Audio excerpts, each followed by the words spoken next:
Tak berselang lama, akhirnya yang ditunggu-tunggu datang juga. Namun ternyata dia tidak datang sendiri. Dia juga bersama sosok makhluk bertubuh besar dan berwarna merah serta membawa sebuah gada.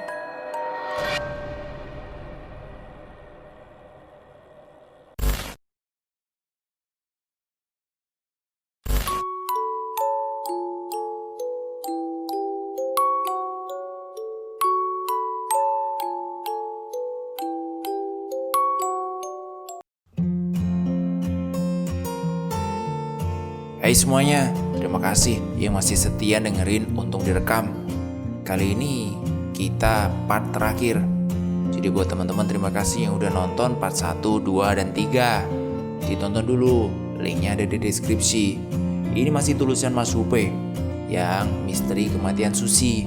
Jadi buat teman-teman tolong ramaikan komentarnya. Jangan lupa buat di subscribe yang belum ya. Mari kita lanjutkan ceritanya. Tak lupa kami mampir ke pasar untuk membelikan ikan patin pesanannya. Dengan sedikit tawar-menawar akhirnya saya dapat ikan patin dengan harga 75.000. Sesampainya di rumah guruku, kami langsung disambut oleh beliau.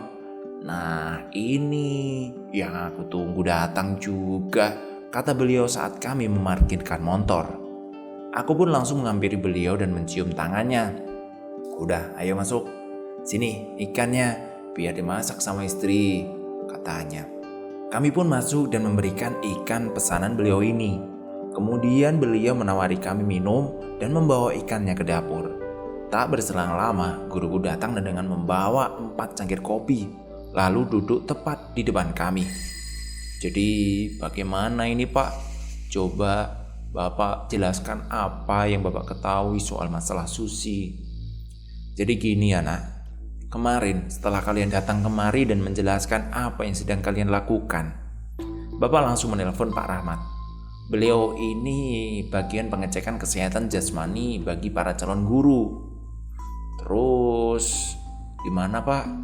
Nah, menurut penuturan Pak Rahmat, ada satu orang yang memiliki ciri khas seperti yang kita bilang kemarin.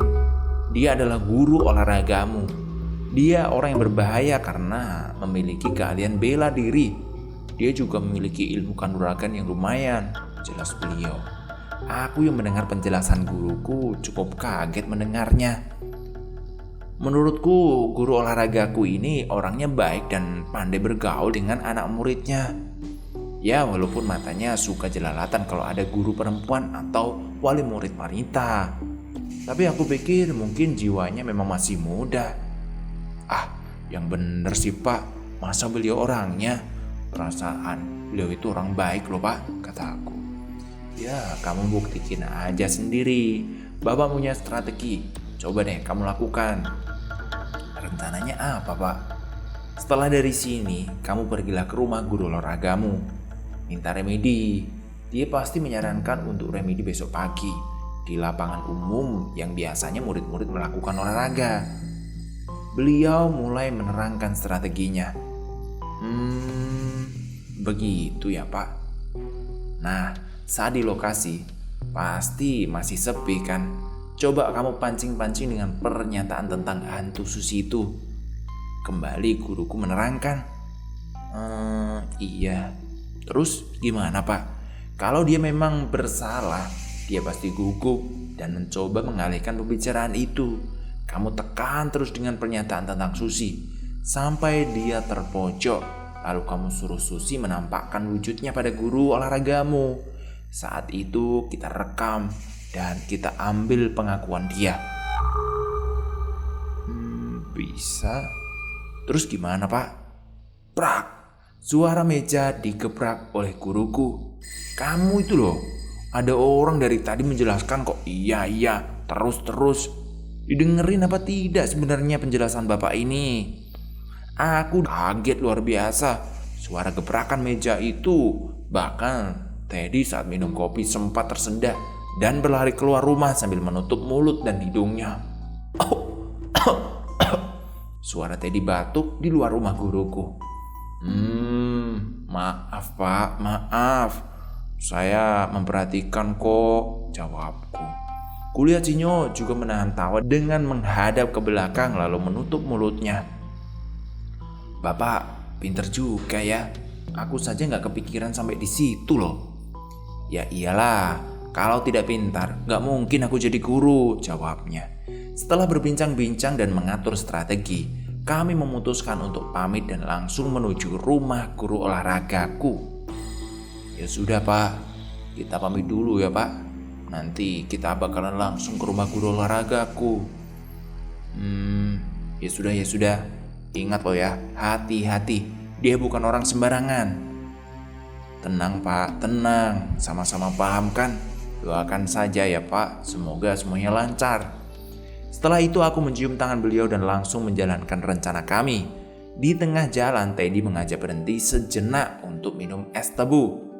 Peh, ntar berhenti dulu ya Peh. Kita beli es tebu duluan. Gak enak banget mulutku kesedak kopi sampai ke hidung loh.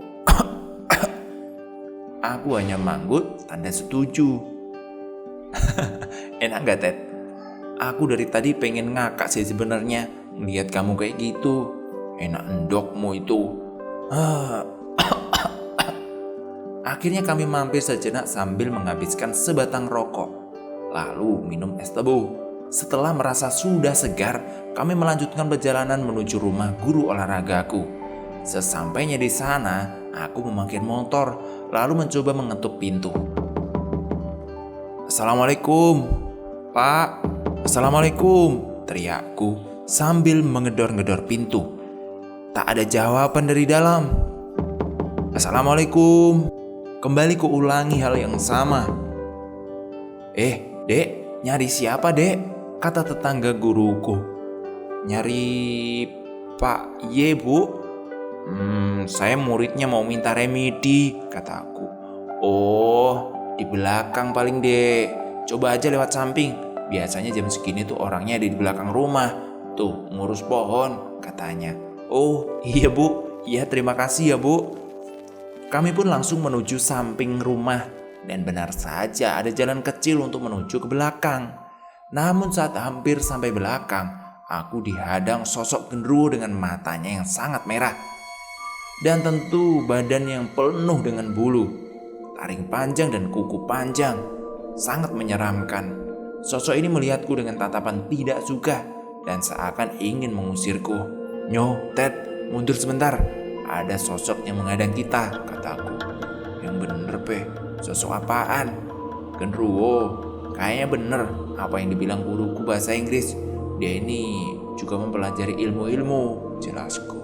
Mereka pun mundur beberapa langkah.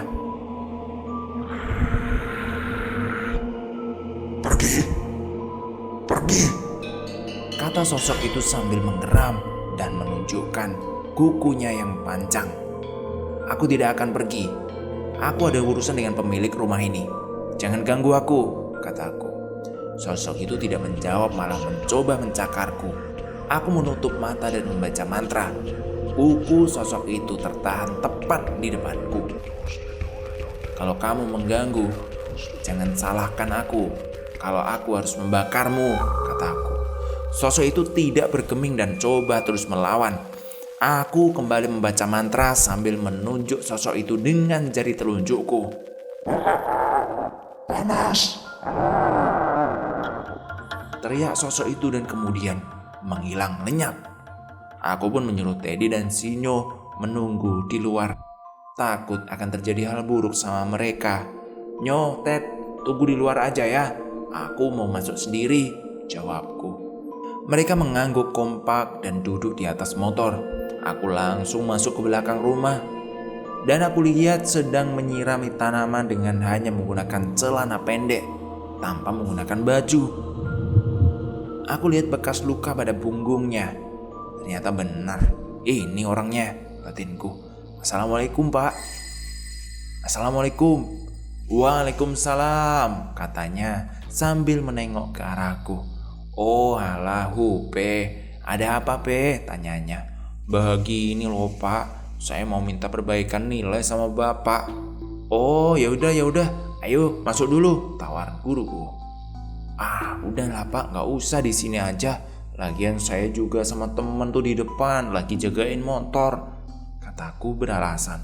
Oh gitu ya. Yaudah, kamu bisanya kapan? Besok pagi jam 6 mau? Di lapangan biasanya ya, tanya guruku. Bisa Pak, bisa. Ya sudah kalau begitu ya Pak, saya mau pulang dulu. Besok saya bakalan datang, jawabku. Oh gitu. Kalau gitu saya pamit ya Pak. Nggak enak tuh temen nungguin. Oh iya Pe, iya. Ya sudah besok Bapak tunggu ya di sana ya. Aku hanya mengangguk dan bersalaman lalu pamit. Aku pun keluar rumah guruku dan langsung mengajak Sinyo dan Teddy pergi. Saat di jalan, kedua sahabatku bertanya, Pe, gimana? Sesuai rencana nggak? Syukur, semuanya sesuai rencana. Aku yakin sekarang memang dia pelakunya. Tadi aku lihat bekas luka di punggungnya karena dia tidak memakai baju. Baguslah kalau begitu. Kalau kita sudah nemu pelakunya, sekarang tinggal melanjutkan sesuai rencana, potong Teddy. Ya udah, terima kasih lo ya udah nolongin aku.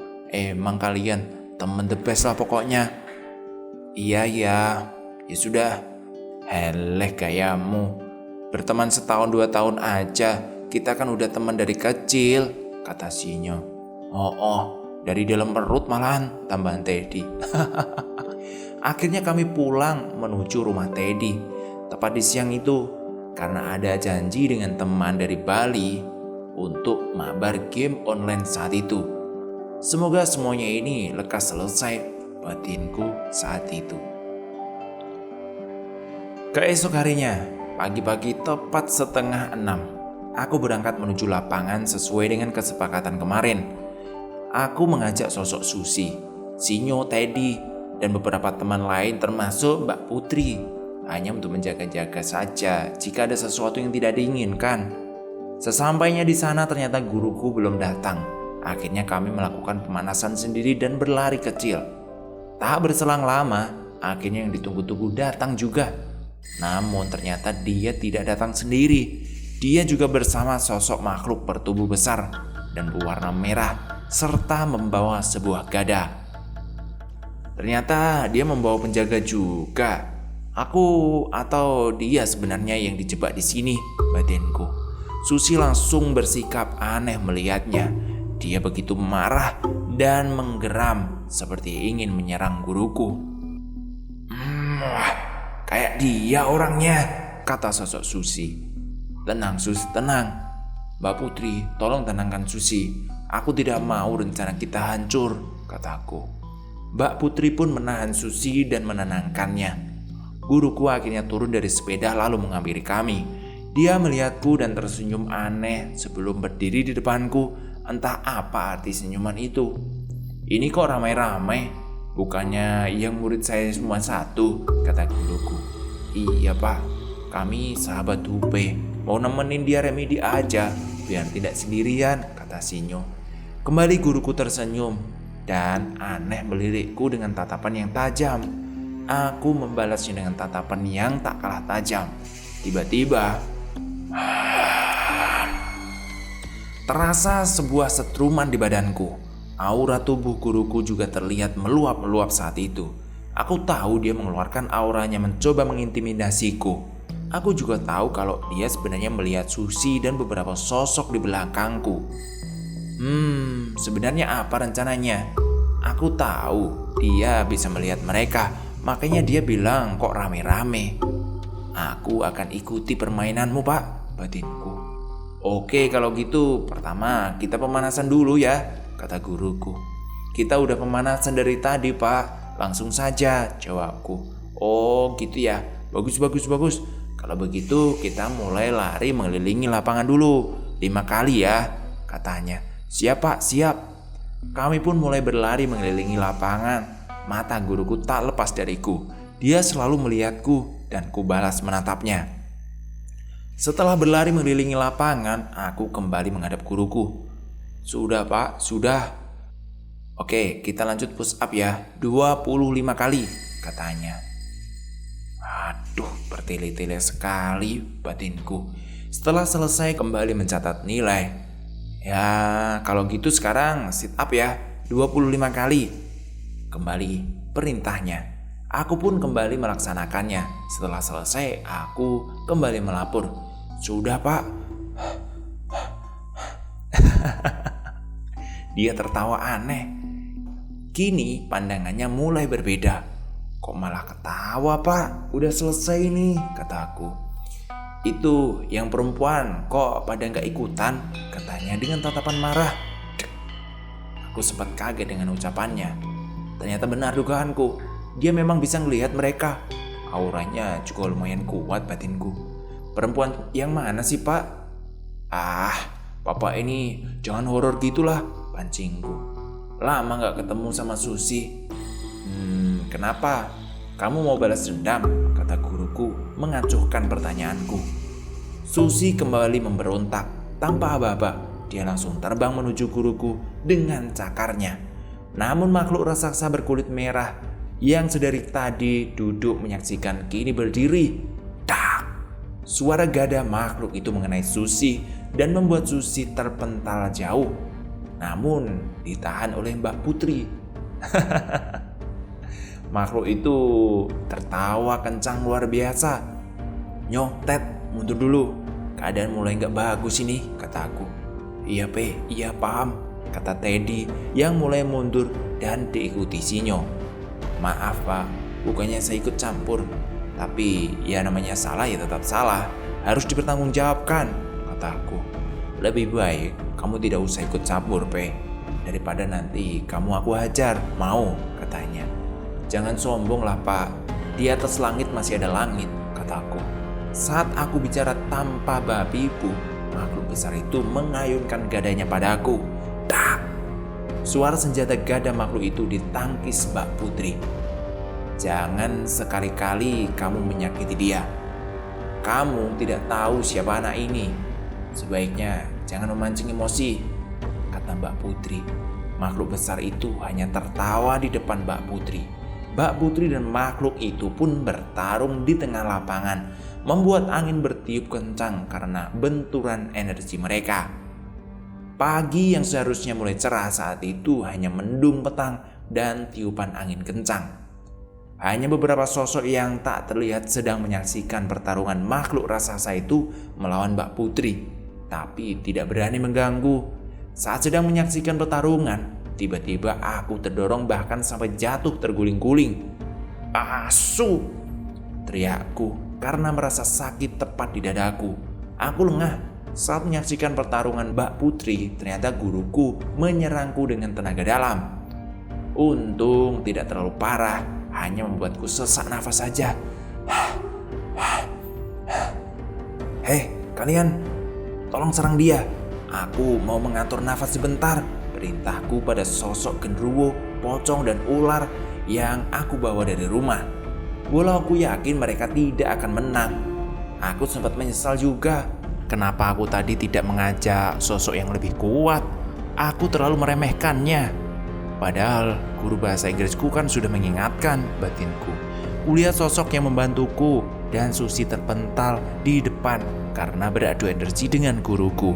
Aku pun langsung duduk bersila dan menempelkan kedua tanganku tepat di depan dada. Aku mencoba untuk mengatur nafas dan membaca mantra walaupun dadaku masih terasa sesak. Saat nafasku kembali normal dan rasa sakit di dadaku mereda, aku kembali bangkit dan langsung berjalan menuju guruku.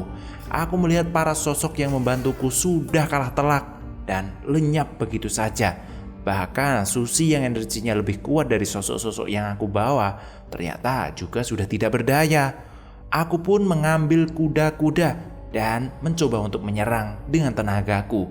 Guruku menahan dengan tenaganya, namun dia kurang siap dan terpental. Satu sama. Emang enak diserang pas gak siap, nyesek kan batinku. Kulihat guruku terbatuk-batuk dan memegang dadanya.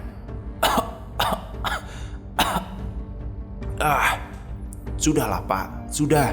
Semuanya sudah berakhir, kataku. Namun kembali guruku mencoba menyerang. Kali ini aku sudah siap dan kembali guruku terpental sampai batuk darah. Mbah Seno, tolong Mbah, kata guruku. Namun tidak ada yang terjadi. Mbah Zeno, tolong, tolong. Kembali dia mengucap hal yang sama. Krak. Suara angin keras mengembus dan suara sesuatu terjatuh sampai membuat tanah bergetar. Namun aku tahu hanya kami yang merasakannya. Karena dari pengalaman yang sudah-sudah, memang hanya aku dan mereka yang paham saja yang bisa merasakan ini. Kulihat ke arah suara itu berasal. Aku pun tersenyum ketika Mbak Putri menang melawan sosok raksasa itu dan membuatnya lenyap. Kulihat Mbak Putri tampak marah sekali. Baru kali ini aku melihat sosok Ayu itu sampai seperti ini. Aku kembali menatap guruku ini. Masih mau dilanjut gak Pak ini? Sudahlah, sudah. Semuanya sudah berakhir. Akui saja semua kesalahan Bapak dan bertanggung jawablah atas apa yang Bapak lakukan, kataku. Dia hanya menunduk dan mengangguk pelan. Aku pun mengambil handphoneku lalu mulai merekam semua pengakuannya. Setelah itu kami bersama-sama menuju rumah kepala sekolah dan menunjukkan semua bukti dan menyerahkan guru olahragaku kepada proses hukum yang berlaku. Akhirnya aku pamit pulang dengan tubuhku terasa lemas dan dadaku yang masih sedikit sakit. Aku meminta Sinyo Teddy mengantarku ke rumah dan tentu mengantarku sampai ke kamar. Saat di kamar, aku berterima kasih dengan tulus kepada mereka yang sudah menemaniku sampai saat ini. Nyo, Ted, terima kasih yo. Terima kasih banyak. Sudah mau menemani aku menyelesaikan semuanya ini. Alah, bantu apaan sih? Orang kita cuma diem aja kok, kata Teddy. Ya udah ya Pe. Aku pulang dulu ke rumah Teddy. Ngeri di sini awalnya anyep dingin, panas, gak enak lah pokoknya. Pasti banyak yang horor ya di kamarmu ini. Namanya juga kamar bos demit. Ya ginilah, sahut Teddy saat itu.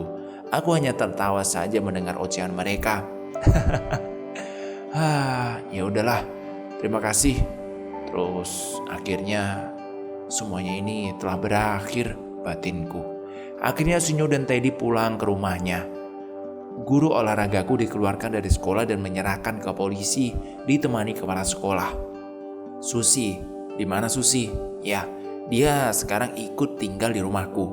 Ikut Mbak Putri sampai saat ini. Tapi energinya gak kayak dulu. Sekarang sudah mulai baik. Terima kasih yang udah dengerin ceritaku. Upe. Aduh, alhamdulillah ceritanya selesai. Terima kasih teman-teman yang sudah dengerin part 1, 2 sampai akhirnya ya. Besok kita lanjut ke cerita berikutnya. Komen dulu, kita ramaikan komentarnya. Terima kasih dan sampai jumpa.